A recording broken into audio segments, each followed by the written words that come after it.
উপরে পেস্তা বাদাম কুচি, খুবই সফট আর ভিতরে ক্রিমি ফিলিং, যেটা পেস্তা বাদামের সাথে মিক্স করে খেতে অসাধারণ। এই হালাওয়াতে জীবন রেসিপিটার জন্য আমরা নিয়ে নিচ্ছি 1 cup marks instant full cream milk powder 4 cup পানিতে। এটা ইনস্ট্যান্ট ফর্মুলায় তৈরি, তাই দ্রুত এবং খুব সুন্দরভাবে পানিতে মিশে যায়। দুধটা গরম হয়ে ফুটে আসলে এর মধ্যে সিরকা দিয়ে দিলে দুধটা ফেটে ছানা হয়ে যাবে। ছানাটা খুব ভালো মতো ছেঁকে পানি বের করে রেখে দিতে হবে। এবার ফুড প্রসেসরের মধ্যে নিয়ে নিচ্ছি পেস্তা বাদাম, তার সাথে অ্যাড করে দিব মেল্টেড বাটার আর সুগার সিরাপ। এটাকে ব্লেন্ড করলে পেস্তা বাদামের একটা মিক্স রেডি হয়ে যাবে। এবার ঠান্ডা পানির ভিতরে অ্যাড করে দিচ্ছি সুজি আর চিনি।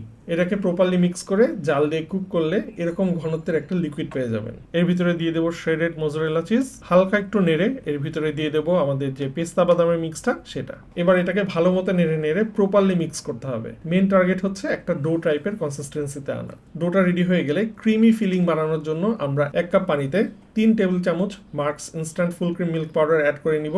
এটার ক্রিমিনেস বেশি, তাই ডেজার্টটা খেতেও ভালো লাগবে এবং দেখতেও সুন্দর লাগবে। এই দুধটাকে জাফরানের সাথে মিক্স করে একটু কিছুক্ষণ রেখে দেব। আর বাকি দুধটা নিয়ে তার সাথে অ্যাড করে দিব কর্নফ্লাওয়ার আর ক্রিম চিজ।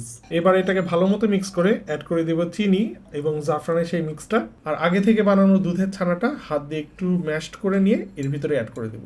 এবার এটাকে ভালো মতো মিক্স করলে আমাদের ক্রিমি ফিলিং রেডি।